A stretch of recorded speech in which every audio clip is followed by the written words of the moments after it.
Praise the Lord. Hallelujah.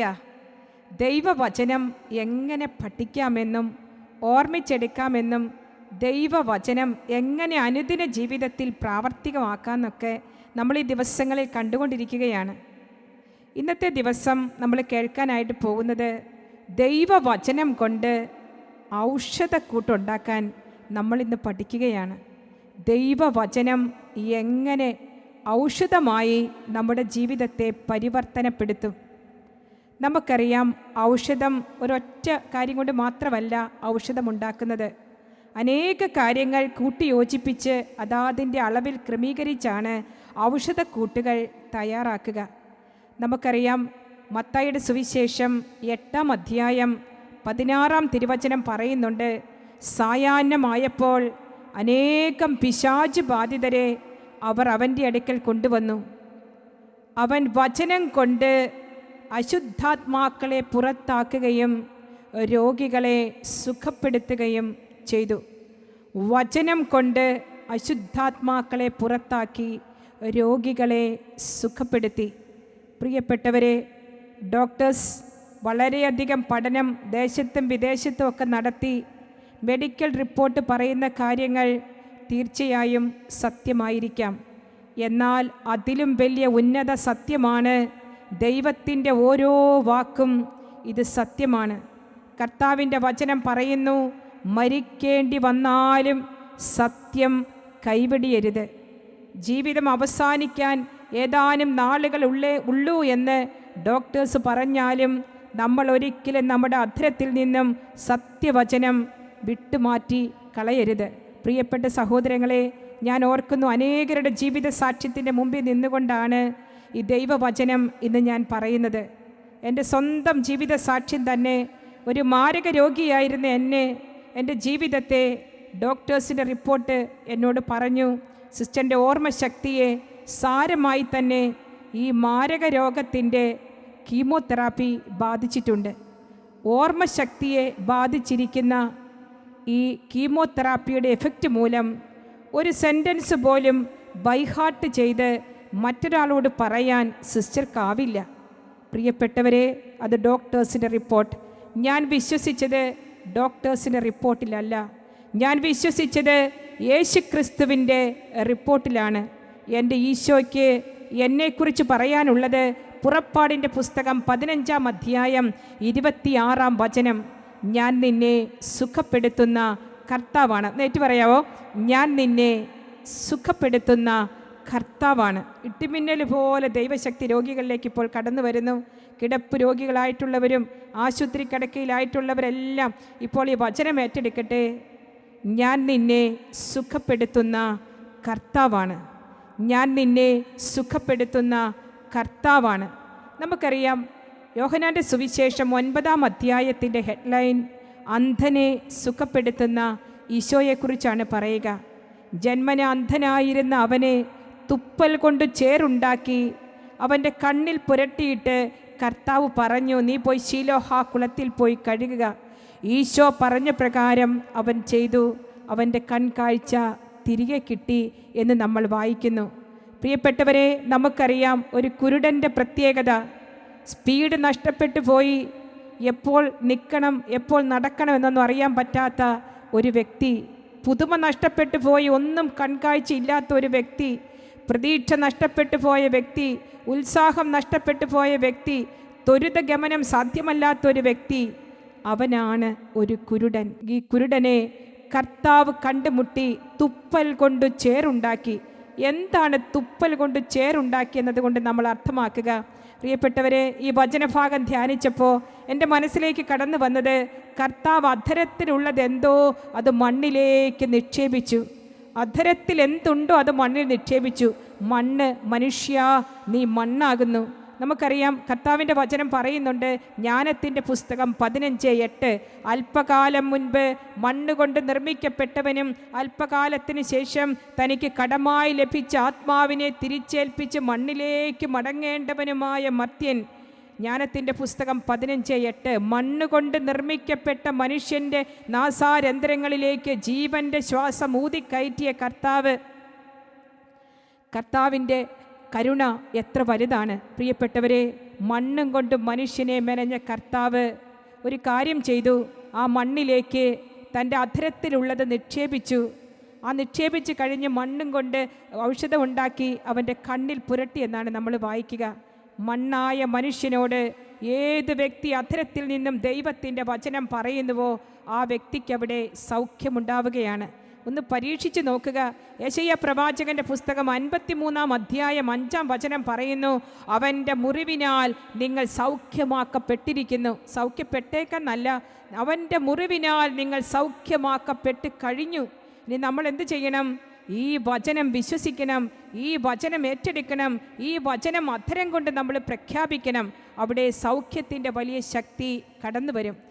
യെശയ്യാ പ്രവാചകന്റെ പുസ്തകം 28-ാം അധ്യായം 13-ാം വചനം പറയുന്നുണ്ട്, കർത്താവിൻ്റെ വചനം അവർക്ക് നിയമത്തിന്മേൽ നിയമമാണ്, ചട്ടത്തിന്മേൽ ചട്ടമാണ്.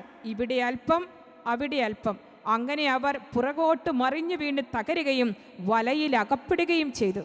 കർത്താവിൻ്റെ വചനം എന്ന് വെച്ചാൽ അവർക്ക് വലിയ കാര്യമാണ്. സിസ്റ്ററെ, വചനം എനിക്ക് ഭയങ്കര ഇഷ്ടമാണ്, അതാണ് ഇതാണെന്നൊക്കെ പറയും. പക്ഷേ ഒരു പ്രതിസന്ധി വരുമ്പോഴത്തേക്കും ഞാനും നിങ്ങളും പലപ്പോഴും തകർന്നു പോവുകയാണ്. കർത്താവിൻ്റെ വചനം അവർക്ക് നിയമത്തിന്മേൽ നിയമമാണ്, ചട്ടത്തിന്മേൽ ചട്ടമാണ്. ഇവിടെ അല്പം അവിടെ അല്പം. കുറച്ച് മതിയോ? കുട്ടികളുടെയൊക്കെ ബർത്ത്ഡേക്ക് അവരവരുടെ വയസ്സിൻ്റെ സങ്കീർത്തനമൊക്കെ ഒന്ന് ബൈഹാർട്ട് ചെയ്യിക്കുക. പ്രിയപ്പെട്ട മാതാപിതാക്കന്മാരെ, 5 വയസ്സായ കുട്ടിയെ 5-ാം സങ്കീർത്തനം ഒന്ന് പഠിപ്പിച്ച് നോക്കിക്കേ. 15 വയസ്സായ 10-ാം ക്ലാസ്സുകാരനെ 15-ാം സങ്കീർത്തനം ഒന്ന് പഠിപ്പിച്ച് നോക്കിക്കേ. അവരുടെ ജീവിതത്തിൻ്റെ പഠന മേഖലയുടെ എല്ലാ അവസ്ഥകളും മാറും. ഇന്ന് ഞാൻ നിങ്ങൾക്ക് വചനം പഠിക്കാൻ വേണ്ടി ഒരു കാര്യം പ്രത്യേകമായിട്ട് പറഞ്ഞു തരാൻ പോവുകയാണ്. നിങ്ങളുടെ വീട്ടിലെ കുഞ്ഞുങ്ങൾക്ക് വേണ്ടി നിങ്ങൾ എല്ലാ ദിവസവും പ്രഭാതത്തിൽ തന്നെ ഔഷധക്കൂട്ടുണ്ടാക്കണം. കുട്ടികൾക്ക് വേണ്ടി ചോറ് അരി അടുപ്പത്തിടുന്നതിന് മുൻപ് തന്നെ അവർക്ക് വേണ്ടി അധരം കൊണ്ട് ഒരു ഔഷധക്കൂട്ടുണ്ടാക്കിയിട്ട് വേണം നിങ്ങൾ അരി അടുപ്പത്തിടാൻ.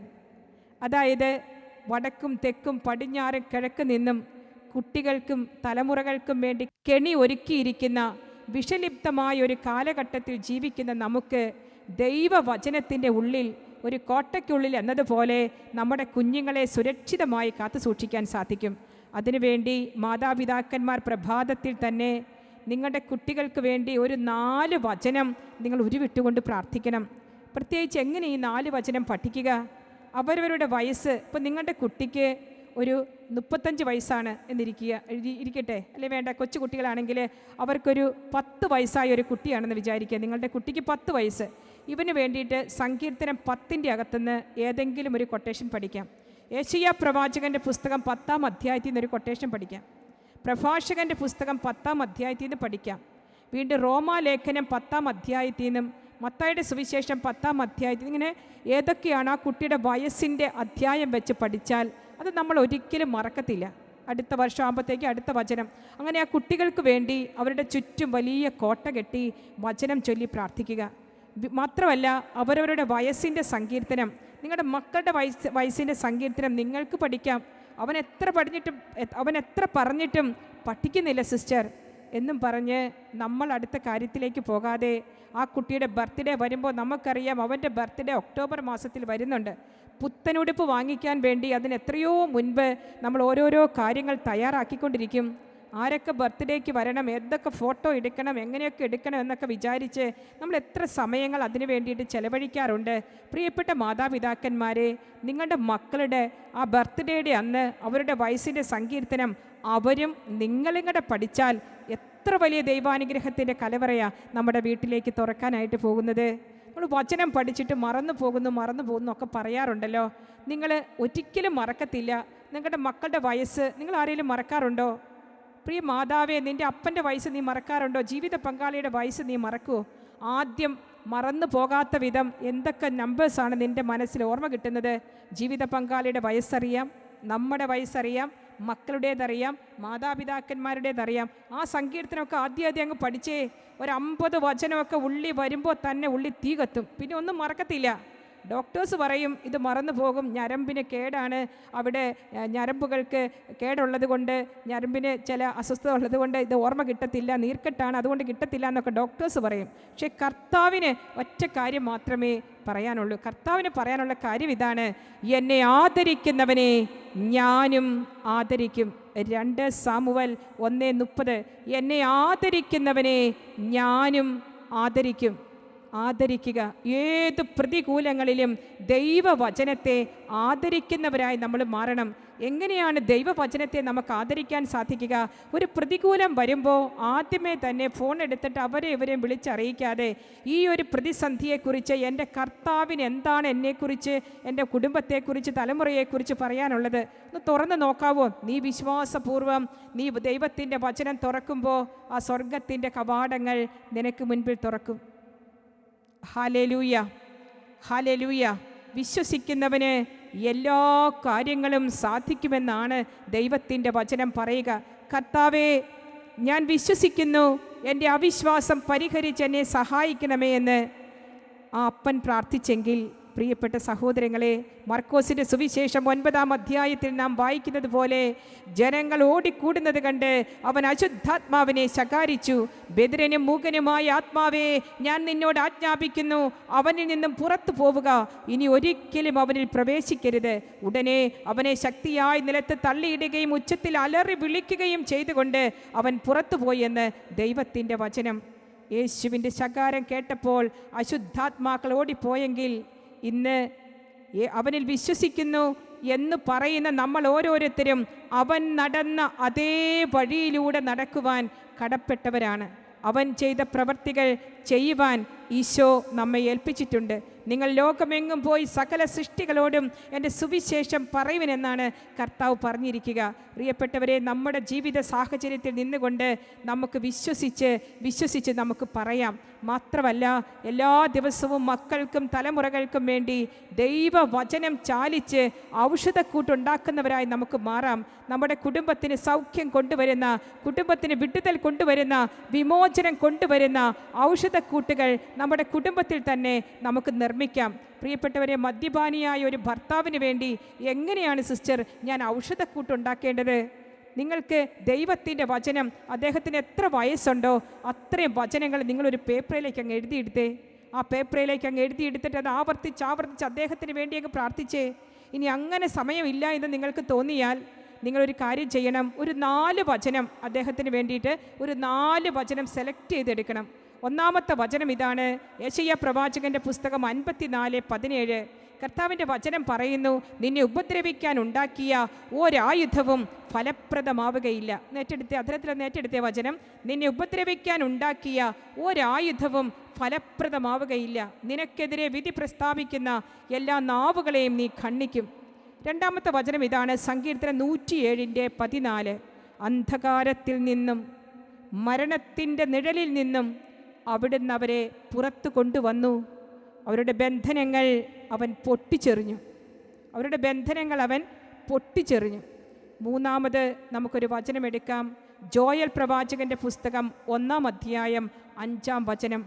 മധുരിക്കുന്ന പാനപാത്രം നിന്റെ അധരത്തിൽ നിന്ന് ഞാൻ തട്ടി മാറ്റിയിരിക്കുന്നു.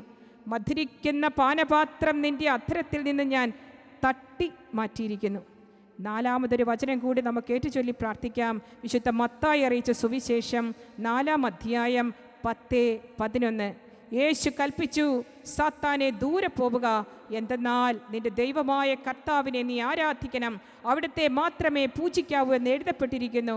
അപ്പോൾ പിശാച് അവനെ വിട്ടുപോയി. ദൈവദൂതന്മാർ അടുത്തു വന്ന് അവനെ ശുശ്രൂഷിച്ചു. ഇങ്ങനെ ജീവിതത്തിൻ്റെ പ്രതിസന്ധികൾ എന്തുമായിക്കൊള്ളട്ടെ, ഒരു മനുഷ്യ വ്യക്തി ഒരു കുടുംബ ജീവിതത്തിൽ അഭിമുഖീകരിക്കുന്ന എല്ലാ പ്രതിസന്ധികൾക്കുമുള്ള ഔഷധക്കൂട്ടാണ് ദൈവത്തിൻ്റെ വചനം. ദൈവത്തിൻ്റെ വചനം കരങ്ങളിൽ എടുക്കുന്നവരെ ദൈവം തൻ്റെ ഹൃദയത്തിൽ എടുക്കുന്നു. ദൈവത്തിൻ്റെ വചനം അധരത്തിൽ എടുക്കുന്നവരെ ദൈവം തൻ്റെ ചങ്കിലെടുക്കുന്നു. പ്രിയപ്പെട്ടവരെ, ദൈവത്തിൻ്റെ വചനം കരങ്ങളിൽ എടുക്കുന്നവരായി നമ്മൾ മാറണം. അന്നൊരിക്കൽ ആ രക്തസ്രാവക്കാരി സ്ത്രീ തനിക്കുണ്ടായിരുന്നതെല്ലാം ചെലവഴിച്ചിട്ടും 12 വർഷക്കാലം ചെലവഴിച്ചിട്ടും ആശുപത്രികൾ മാറി മാറി നടന്നിട്ടും പല വൈദ്യന്മാരെ കണ്ടിട്ടും അവളുടെ രോഗം കൂടുതൽ മൂർച്ഛിക്കുകയാണ് ഉണ്ടായത്. 12 വർഷക്കാലം അലഞ്ഞു തിരിഞ്ഞ് നടന്ന ആ സ്ത്രീ ഉള്ളിലൊരു വിശ്വാസമുണ്ടായിരുന്നു, ഈശോ എന്നെ സുഖപ്പെടുത്തും. ജനക്കൂട്ടത്തിനിടയിലൂടെ ചെന്ന് ആ സ്ത്രീ അവൻ്റെ വസ്ത്രാഞ്ചലത്തിൽ ഏങ്ങി നിന്ന് ഒന്ന് തൊട്ടുപോലും അവനിൽ നിന്നും ശക്തി പുറപ്പെട്ട് അവളെ സുഖപ്പെടുത്തി. ഈശോ ചുറ്റും നോക്കി, ആരാണ് എന്നെ സ്പർശിച്ചത്? എന്നിൽ നിന്നും ശക്തി പുറപ്പെട്ടിരിക്കുന്നു. ഈശോ ചുറ്റും നോക്കി. എന്തെങ്കിലും കാണാതെ പോയ വ്യക്തികളുടെ കണ്ണുകൾ ചലിക്കുന്നത് നിങ്ങൾ കണ്ടിട്ടുണ്ടോ? അല്ലെങ്കിൽ നമ്മുടെ എന്തെങ്കിലും ഒരു അത്യാവശ്യ സാധനം കാണാതെ പോയിട്ടുണ്ടെങ്കിൽ നമ്മുടെ കണ്ണുകൾ എങ്ങനെയാണ് ചലിക്കുന്നത്? വട്ടം കറങ്ങും അല്ലേ? ആ കണ്ണിലേക്ക് നോക്കിയാൽ ഒരു ഭീകരതയാണ്. അത്യാവശ്യ സാധനം നഷ്ടപ്പെട്ടിരിക്കുന്നു, കണ്ണിങ്ങനെ ചുറ്റുപാടും തിരയുകയാണ്. ഇതാ കർത്താവ് ചുറ്റും നോക്കി, അവൻ്റെ കണ്ണുകൾ കൊതിക്കുകയാണ്. അവൻ്റെ കണ്ണുകൾ നിന്നെ കൊതിക്കുകയാണ്. വിശ്വാസപൂർവ്വം തന്നെ തൊട്ടവൾക്ക് വേണ്ടി അവൻ്റെ കണ്ണുകൾ നോക്കുകയാണ്. ആരാണ് എന്നെ സ്പർശിച്ചത്? അവൻ്റെ വസ്ത്രാഞ്ചല മേലങ്കിയുടെ ആ തൊങ്ങലിൽ ഒന്ന് ഏങ്ങി നിന്ന് തൊട്ട സ്ത്രീക്ക് സൗഖ്യം കൊടുത്തെങ്കിൽ, പ്രിയപ്പെട്ടവരെ, ആ മേലങ്കി അല്ലേ, ആ മേലങ്കി ധരിച്ചവനല്ലേ നിൻ്റെ മേശപ്പുറത്ത് നിൻ്റെ ജീവിതത്തിൻ്റെ പ്രധാന പീഠത്തിൽ നീ അലങ്കരിച്ച് വെച്ചിരിക്കുക. ആ മേലങ്കിയിലൊന്ന് തൊടണം. ആ മേലങ്കിയെക്കുറിച്ചല്ലേ വെളിപാട് പുസ്തകം പറഞ്ഞത്? 19:13 അവൻ രക്തത്തിൽ മുക്കിയ മേലങ്കി ധരിച്ചിരിക്കുന്നു, അവൻ്റെ നാമം ദൈവവചനമെന്നാണ്. അവരിൽ നിന്നും ശക്തി പുറപ്പെട്ട് അവരെ സുഖപ്പെടുത്തിയിരുന്നു. ബെത്സയിദ കുളത്തിൻ്റെ കരയിൽ 38 വർഷം കിടന്നാലും നമുക്ക് രോഗശാന്തി ലഭിക്കണമെന്നില്ല. എന്നാൽ വെള്ളമിളകുമ്പോൾ ആ കുളത്തിലേക്ക് നമ്മെ ഇറക്കാൻ ഒരാളുണ്ടാകണം. ഇളകിക്കിടക്കുന്ന ബെത്സയിദ കുളത്തിലേക്ക് ഇറക്കാൻ കർത്താവ് നമ്മെ അനുഗ്രഹിക്കട്ടെ. നമുക്കെങ്ങനെ ഇറങ്ങാൻ സാധിക്കും? വിശ്വാസം കൊണ്ട്, ഏറ്റുപറച്ചിൽ കൊണ്ട് ആ ബെത്സയിദ കുളത്തിലേക്ക് നമുക്കിറങ്ങാൻ സാധിക്കും. പ്രിയപ്പെട്ട സഹോദരങ്ങളെ, ഒരു ഔഷധക്കൂട്ട ജീവിതത്തിൻ്റെ ഏത് പ്രതികൂലങ്ങളെയും നമ്മുടെ ജീവിതത്തെ സഹായിക്കുവാൻ ദൈവത്തിൻ്റെ വചനമുണ്ട്. 2 മക്കബായരുടെ പുസ്തകം 9-ാം അധ്യായം 22-ാം വചനം. 2 കര ഉയർത്തിക്കൊണ്ടെന്ന് പറയാവോ? എൻ്റെ ഈ അവസ്ഥയിൽ ഞാൻ ഭഗ്നാശനല്ല, ഈ രോഗത്തിൽ നിന്ന് സുഖം പ്രാപിക്കുമെന്ന് നല്ല പ്രത്യാശയുണ്ട്. ഈ രോഗത്തിൽ നിന്ന് സുഖം പ്രാപിക്കുമെന്ന് നല്ല പ്രത്യാശയുണ്ട്. സങ്കീർത്തനം 107:20. അവിടുന്ന് വചനമയച്ച് അവരെ സുഖപ്പെടുത്തി വിനാശത്തിൽ നിന്ന് വിടുവിച്ചു. ഹല്ലേലൂയ. ഈ വചന ശുശ്രൂഷയിലൂടെ നിങ്ങൾ കേട്ടതുപോലെ ദൈവത്തിൻ്റെ വചനം ഒരൗഷധക്കുപ്പിയാണ്.